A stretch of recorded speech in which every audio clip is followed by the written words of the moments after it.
So ஒரு பக்கம் வந்து தாலாட்டு, இன்னொரு பக்கம் பாத்தீங்கன்னா அபியும் நானும். அபியும் நானும்லயே வந்து நீங்க கலக்கிட்டு இருக்கீங்க. சோ அபியும் நானும் எக்ஸ்பீரியன்ஸ் எப்படி இருக்கு? அபியும் நானும் பாத்தீங்கன்னா லெஜெண்ட் லதாமா அவங்க கூட ஒர்க் பண்றது. நான் அவங்க கூட ரெட்ட ஜட வயசுன்னு ஒரு படம் பண்ணியிருக்கேன். அப்புறம் ஒரு சீரியல் கூட ஒன்று பண்ணியிருக்கேன். ஸோ அது ஒரு இயர்ஸ் பேக், ஒரு 15 இயர்ஸ் முன்னாடி. ஸோ ஆஃப்டர் லாங் டைம் அவங்களோட ஒர்க் பண்ணுறது ஒரு ரொம்ப ரொம்ப பெரிய சந்தோஷம். She is a very nice women. அவங்க வந்து ஒரு நிஜமாவே ஒரு அம்மா நம்ம கூட இருந்தால் எப்படி இருப்பாங்க, நான் அந்த மாதிரி ரொம்ப சாஃப்ட், ரொம்ப இது. ஸோ அதனால எனக்கு அது ஒரு நல்ல எக்ஸ்பீரியன்ஸ்.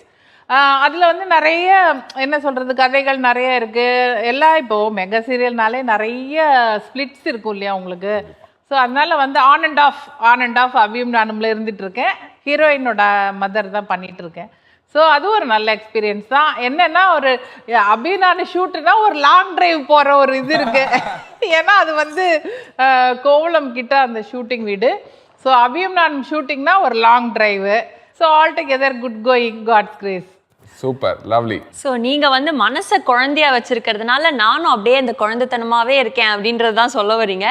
அண்ட் எஸ், உங்க வீட்லயே ஒரு டைரக்டர் இருக்காரு. அவர் வந்து உங்களோட நடிப்பு திறமை அதை பத்திலாம் கிரிட்டிக் சொல்வாரா? இல்ல பயங்கரமா சொல்லுவாரு. அப்படியா? என்னன்னா ஆக்சுவலா வந்து ரொம்பவும் இன்வால்வ் ஆக மாட்டாரு. நான் உடனே சொல்வேன், என்னங்க இன்னைக்கு வந்து இப்படி ஆச்சு, நான் கொஞ்சம் ஷேர் பண்ணுவேன், எனக்கு சொல்லணும்னு தோணும். அப்போ இந்த மாதிரிலாம் சொல்லும்போது நான் என்ன பண்ண, அந்த லிங்க் அனுப்பி விடுவேன். இதில் பாருங்களேன், இந்த மாதிரி இதுக்கு வந்து நல்லா இருக்குன்னு சொன்னாங்க. இல்லை நான் இதில் தப்பாக பண்ணியிருக்கேன்னா என்னமோ எனக்கு ஒரு சின்ன நெருடல் இருக்குது, நீங்கள் பாருங்க அப்படின்னு சொல்லி அனுப்புவேன். அப்புறம் பார்த்துட்டு சொல்லுவார், நல்லா இருக்கு, ஆனால் இதில் நீ இப்படி கொஞ்சம் பண்ணியிருக்கலாம், அது அப்படி கொஞ்சம் பண்ணியிருக்கலாம் அப்படின்னு சொல்லிட்டு.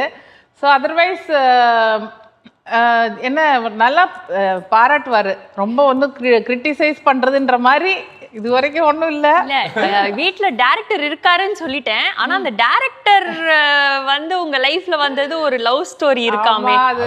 சூளம்ல ஆரம்பிச்சு அதுக்கப்புறம் வசந்த காலமா மாறிடுச்சு அவங்க வாழ்க்கை அப்படின்னு தான் வந்து சொல்லணும். மேம் அவரை பத்தி சொல்லுங்க எங்களுக்கு.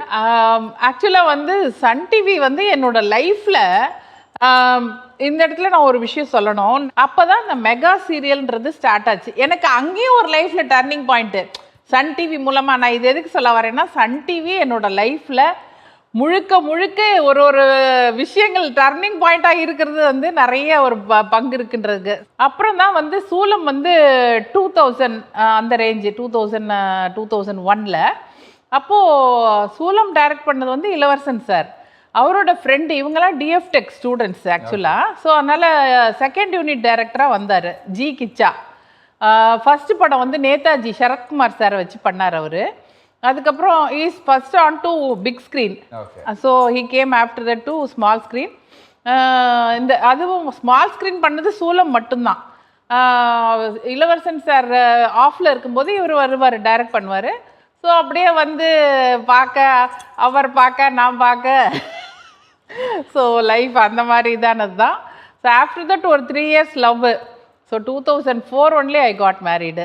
Super ma'am. ஸோ இவ்வளோ விஷயங்கள் வந்து சொல்லிட்டு இருக்கீங்க. நம்ம சன் டிவிலேருந்து நீங்கள் வந்து ஏகப்பட்ட சீரியலில் வெரைட்டியான ரோல்ஸ்லாம் வந்து பண்ணியிருக்கீங்க. இப்போ அந்த ஜேர்னி அப்படி திரும்பி பார்க்கும்போது உங்களுக்கு எப்படி இருக்கு?